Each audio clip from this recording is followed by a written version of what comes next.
I'm here today with Caroline Beidler. Caroline is the founder and managing editor of Bright Story Shine, a place to share and celebrate stories of recovery and resilience without judgment and without shame. They explore topics such as addiction, mental health and wellness, faith and spirituality, trauma recovery, sexual violence, stigma, and hope. Caroline is also the director of Creative Consultation Services, LLC, a business focused on creating sustainable addiction recovery support services at the local, state, and federal level. She's the past director of Wisconsin Voices for Recovery, along with past founder and director of ED2 Recovery, a nationally recognized program that brings recovery coaching into the emergency department setting. In 2015, she won the Texas Research Society on Alcoholism Science Education Award for her research on stigma and social support for recently deployed veterans. Her writing is featured on the Grit and Grace Project, In the Rooms, The Fix, the Addiction Technology Transfer Center, and on other websites. You can learn more about her organization at brightstoryshine.com and more about Caroline at carolinebeidler.com. So Caroline, thanks so much for joining us, and congratulations on all of your amazing work. Thank you so much. I really appreciate being here. And it's always an interesting experience listening to the work that you've done, having your bio read. Sometimes I'm like, who is that person? I sound busy, but yes, it's been quite the journey so far. Well, clearly you're passionate about this area, and you've done a lot, to support people struggling through, the different types of issues that we discussed. But maybe you can tell us a little bit more about your background before we kind of get into your writing. Absolutely. I would love to do that. So, I'm a woman in addiction and mental health recovery, and just going to forewarn you, we have a tendency to get a little bit deep and in sharing. And I want to do that because I think vulnerability is very important in writing, in life, and for my own personal story that has really propelled me forward and helped me heal so much. So I'm going to just get it out there. So like many of us, I grew up in a broken home. I experienced a whole number of different traumas. I'm not going to give you the list. It would take way too long. But ultimately, what I experienced growing up in a broken home and experiencing certain traumas led me down a path of escape and self-destruction, really. And I became addicted to drugs and alcohol at 14 years old. So very young. Wow. That's really young. So through that journey, I survived multiple experiences of sexual violence, overdose, just adding to kind of this this mess, this very dark place.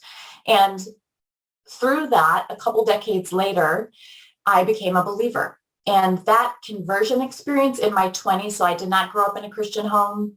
I was never baptized as a baby. I was baptized at 22 years old.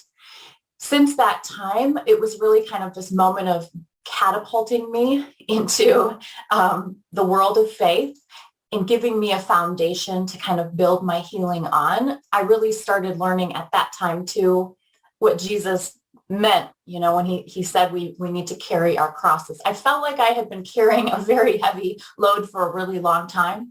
But that experience of baptism was really significant for me. So early on in my faith journey, I still struggled for a long time though. And this is one of the things that I love to talk about in my writing and be very vulnerable about, is especially for someone like me who experienced so much trauma and, experienced addiction at such a young age, reconciling that experience of hardship and pain and struggle with a loving God, that I was hearing about in church and learning about, and I was supposed to be singing these praise songs. I was really having a hard time reconciling all of that.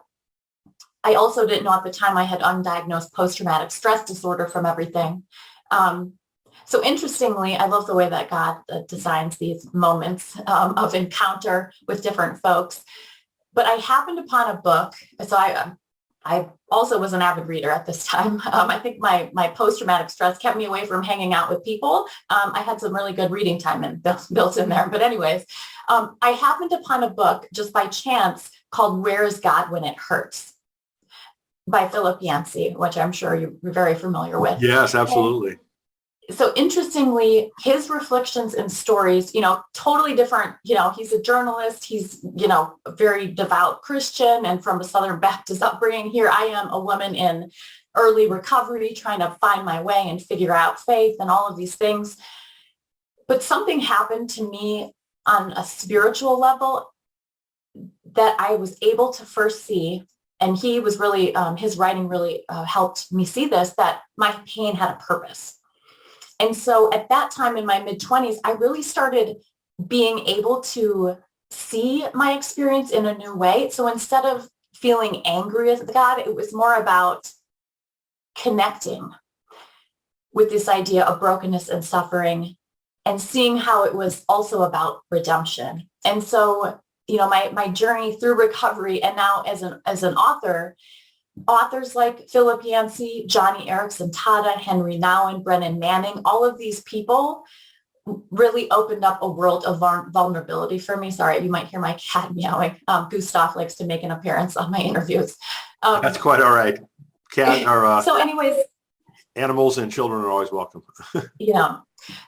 So when I share my story, I love to talk about that, especially as a writer. The other writers who have had such an important impact on my spiritual journey, on my recovery journey, especially as I mentioned, someone outside of the church, what I really needed to be able to connect with faith was, I like to call it, and maybe someone else has too, but more of a conversational theology. It's not like someone preaching at me from a pulpit. It's not someone, looking down on my experience, but it's someone saying, hey, you know what? Doubting is 100% normal. Being skeptical, having this issue with, okay, God, what? You're loving, but also all of this pain, trying to reconcile that. Again, completely normal. So I know I'm all over the place here, but I think after having years of struggle, I was inspired by these authors and by others to not only start having honest conversations myself, but helping other women specifically through this process of recovery and introducing them to some of the same ideas that helped me.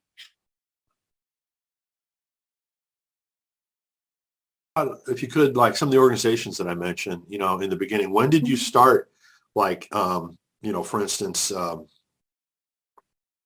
Bright Story Shine? Sure. So absolutely. So, as I mentioned in my 20s, I was baptized. I had all of this amazing things happening in my heart through connecting with authors. And so I had a period of time where I just was able to have this reflection and solitude and really time with God. I feel like God was really preparing me. And then, really as I hit my late 20s, had several years of recovery under my belt, and into my 30s, I became very involved in kind of this missional ministry to folks who were hurting, to especially women who were hurting around the same issues that I had been hurting: addiction, trauma, sexual violence. And all of those things, by the way, are so connected for women in addiction recovery. It's another reason it's very important that, and one of the reasons I highlight it in my writing. So Bright Story Shine was another effort that I became involved in. Actually, after the pandemic hit, I had another kind of, I don't want to call it a rude awakening, a spiritual awakening. I'm not sure. I know many of us have had this experience where we're kind of hit with, okay, now what? Now what? The world is going in this direction. What am I going to do with my time? How am I going to use it well? Like we kind of talked about before we started here. So I decided, one of the things that helped me along my journey is hearing stories from other women. I talked a little bit about this idea of radical vulnerability, or I talk a little bit about this in my writing, or a lot about it. But just being open and honest about my own personal story, hearing other women's stories gave me the hope that, what? I have the ability to change. We all have the ability to have these conversion kind of experiences, these monumental spiritual kind of experiences, and also those small things that happen in our hearts that help us go another way, walk another path. So Bright Story Shine was really born out of this kind of this purpose that it felt like God was just kind of reigniting in my heart. I was between jobs. Right now I'm at home. I have 2-year-old, they're 3 now. 3-year-old twins. So I spend most of my day caring for them, and it's amazing that I'm able to show up in that way. But Bright Story Shine is really just a platform for other women to talk about their stories, to highlight specifically the pathway of faith. Because a lot of times, if you're not in recovery, you may not be aware of this, but a lot of times the faith path, specifically the Jesus path, Christianity, isn't talked about. Faith is talked about in more subtle, higher power and things like that in order to be an inclusive space, which is, I love the fact that a lot of recovery circles are inclusive. And at the same time, I think a lot is missed when we don't share openly about our faith. So that's another piece. I'm trying to bridge that gap between the faith and recovery communities through that as well. So you've written several different things. One of them I'd like to, ask you to talk about a little bit is an ebook called 10 Practical Ways to Make Your Recovery Shine. Can you tell us about that book and why you wrote it? Sure, absolutely. Well, being able to engage with the women reaching out to me through Bright Story Shine, learning more about what other women, really need in terms of ways to reset and recharge recovery. I kept hearing the same thing over and over again, and that is practical tools, practical tips. I want you to show me not kind of this high level stuff, but really on a day-to-day basis, what can I do? What actions can I take to help my recovery shine, change, grow? And so I spent a lot of time in prayer and reflecting on my own story, talking to other women, and I put together a list of 10 practical ways, things like being creative, getting moving, movement, prayer, a whole number of different things, 10 different things, and going into a lot of detail around those to help give women like me and other women out there who might be, toying with the idea, hey, do I have a problem with drinking? Do I need to explore what addiction recovery is or mental health recovery? Because I'm not sure if you've been aware, I know there's been several articles, New York Times, lots of different places talking about since the COVID pandemic began, addiction rates and substance use issues have skyrocketed specifically for women. And there have been a number of reasons that researchers are asserting this is happening, increased pressures on women with work and school, homeschooling, and all of these things. Whatever the reason, it's happening. And so I think it's so timely, especially now that more resources are out there for women. And the other thing, I mentioned briefly, when I think about, my own experience in addiction recovery, women in addiction recovery or those who struggle with substance use issues, a lot of the time, most of the time have experienced some type of trauma. And research from the National Institute on Drug Abuse shows 80%, and I would argue after COVID, that number has increased, but 80% of women in addiction recovery have experienced some type of trauma. And for women, most often that is sexual trauma or violence. So again, there's just so many reasons why it's so important to get this information out there. And I recognize, we've got a number of, I guess the genre name now is quit lit, this quit literature. There's a number of books in this category that are coming out, recovery memoirs and those types of things, which is awesome, very needed. We need to hear those stories. And at the same time, I think these practical tips and tools are also extremely important, kind of translate our own experience of addiction recovery, what we learn from others, and really breaking it down, giving us a practical list. So I'm hoping that I've been able to do that in this free ebook. Good. Well, it seems like, the timing is really apropos, as you mentioned, with the pandemic and all the other stresses going on. Mm-hmm. These issues have increased in magnitude. Do you think it's isolation? Do you think it's just overall chaos and stress? What do you think kind of some of the driving factors are behind this? Well, I think researchers are trying to understand that a little bit better. I can speak to my own experience. So, when COVID started back in March of 2020, I actually was presenting at a conference in Washington, D.C. that first week of March. Then the next week, they basically shut the world down. So I ended up getting COVID. And now I believe it's they call it long COVID. But I was sick for several months with a variety of symptoms. And I started experiencing, not just through my own illness, but just this real anxiety around what's happening in the world? We didn't really understand it. We certainly didn't have the vaccines. There was a lot of unknowns, especially for, as a mom of, at that time, my twins were 18 months old. I mean, I was terrified. And, I think again, I can speak for my own experience in that state of crisis and unknown, I felt like I really had two ways to go, right? It was like, okay, either I can spiral down. I certainly had, experience spiraling down. I could go back to drugs and alcohol. I could go back to all of these unhealthy coping mechanisms. Or on the reverse side, I could choose, and I consciously did this. I chose, I remember having kind of this prayerful conversation with God and, basically really feeling like, okay, maybe my faith isn't as strong as I thought it was. If I can really be shaken to the core like this. So if this is the case, God, what am I going to do? What do I need to do to really be able to lean on you during times like this? I hope this is the last of what we're experiencing and that the world will heal from this. My mother's intuition, my gut says, oh, we might be experiencing more. I don't know. Who knows what's going to happen, right? But regardless of what is going to happen, like, can I lean on my faith? Can I lean on God? Can I truly trust in Jesus? And, so I was going through all of these things. And I think as a whole, maybe as women, people are having these crisis kind of moments, really having to determine, okay, where am I going to rest my faith and my trust in?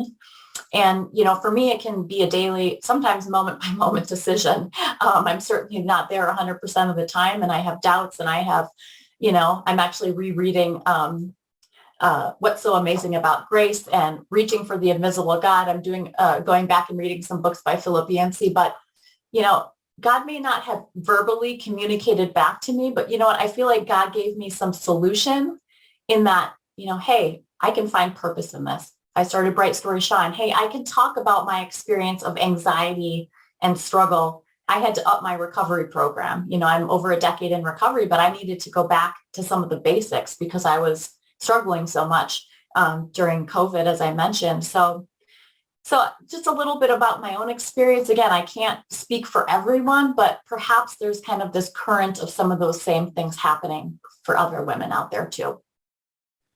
So one of the authors that I worked for in the past is Frederick Beidler. And several years ago, he wrote about his view that AA meetings are much like what maybe the original church was like, and maybe much like what church maybe today should be. What are your thoughts in terms of how the church can support addiction recovery services, addiction recovery of individuals? Mm-hmm.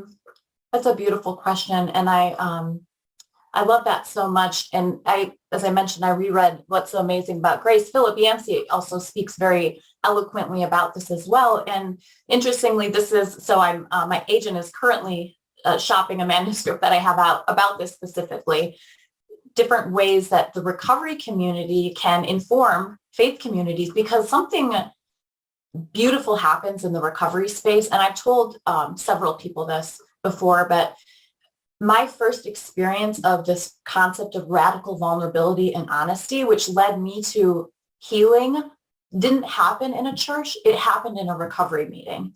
And so there are things that happen in a recovery meeting that are raw and that are real. And I recommend, I say this to anyone, but if you haven't been to a recovery meeting, that could be a 12-step meeting. You may have heard of AA or NA, something like that. Celebrate Recovery.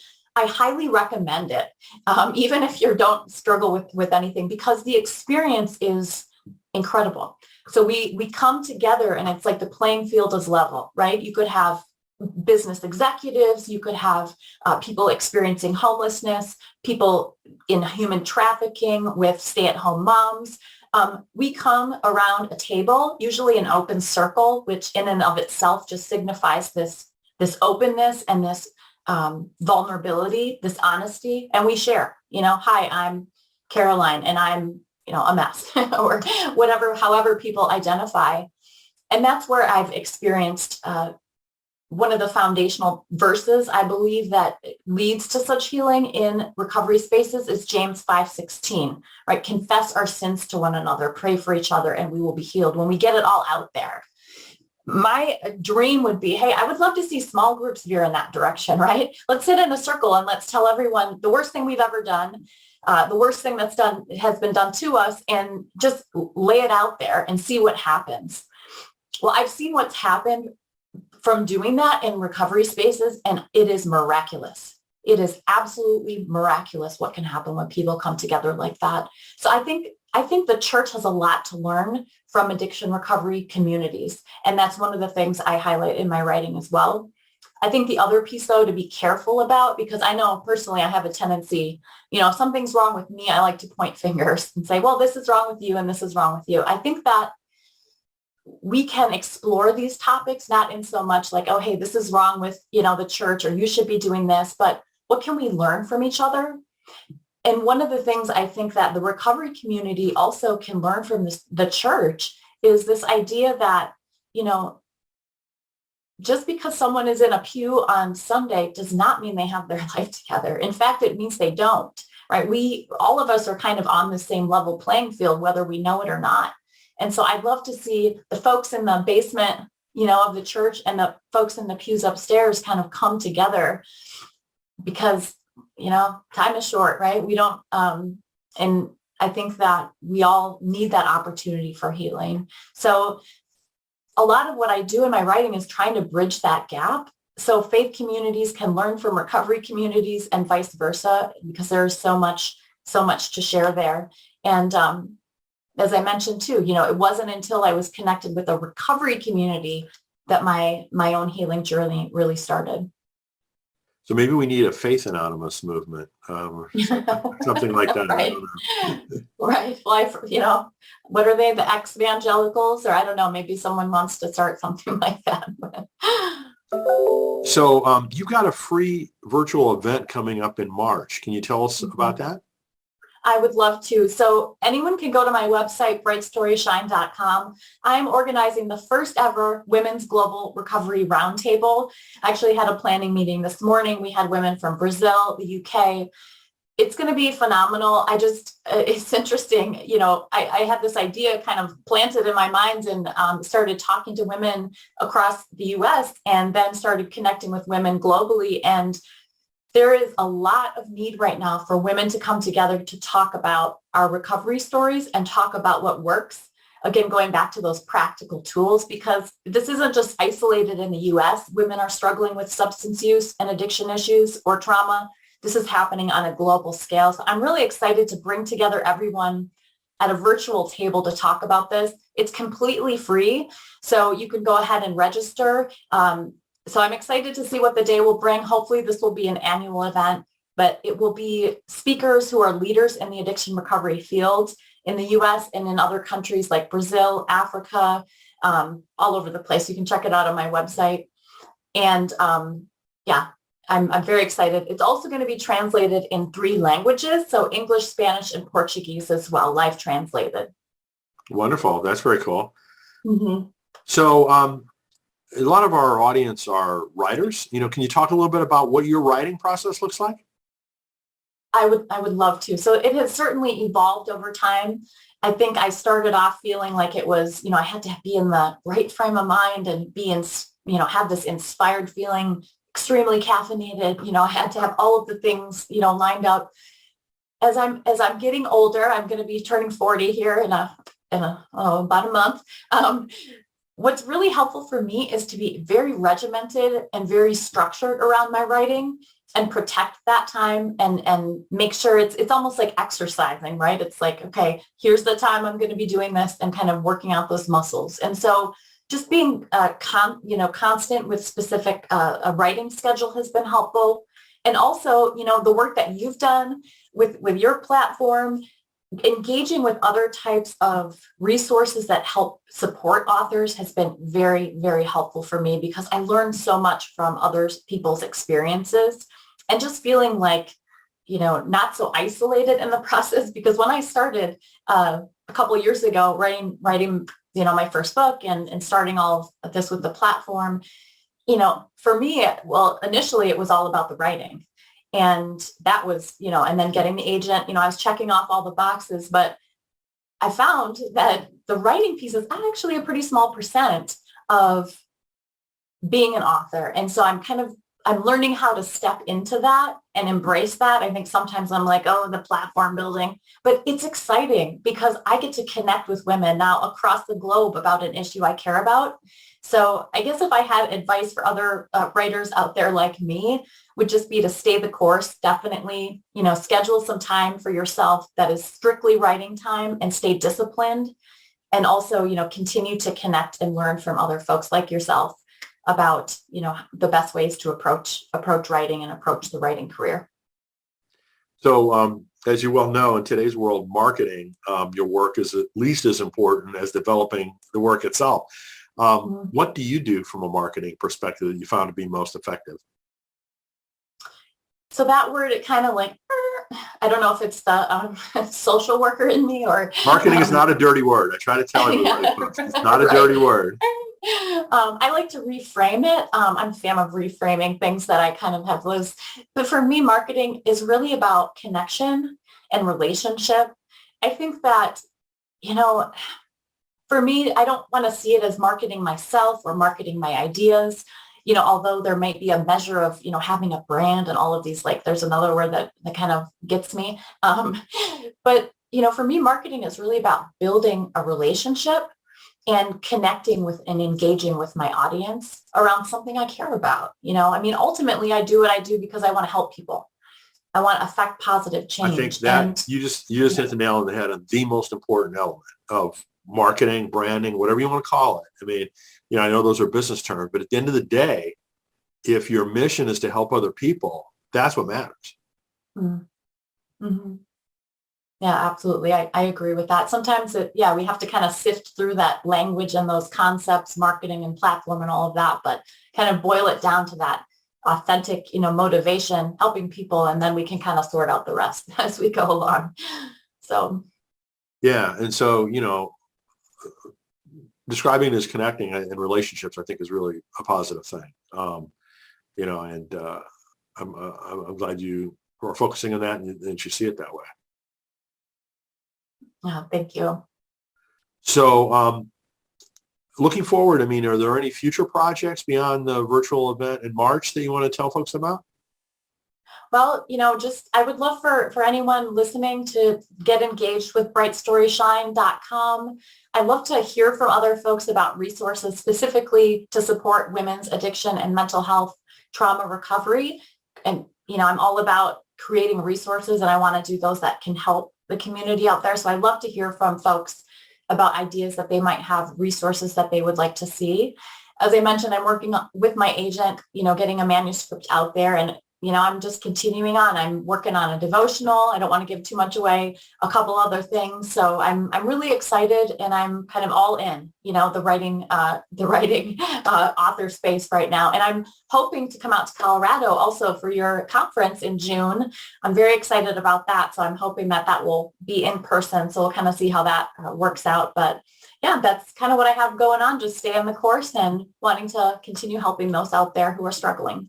Excellent. Well, I love your passion and your enthusiasm and your determination, to do this, to help others and to, do all the necessary steps in this long, persistent journey. So again, the name of the book, the one ebook that we talked about is 10 Practical Ways to Make Your Recovery Shine. And you can find out more about that at brightstoryshine.com. and CarolineBeidler.com. That's CarolineBeidler.com. So Caroline, again, congratulations on all your work and thanks so much for sharing with us. Thank you. Thank you so much. Thanks for having me.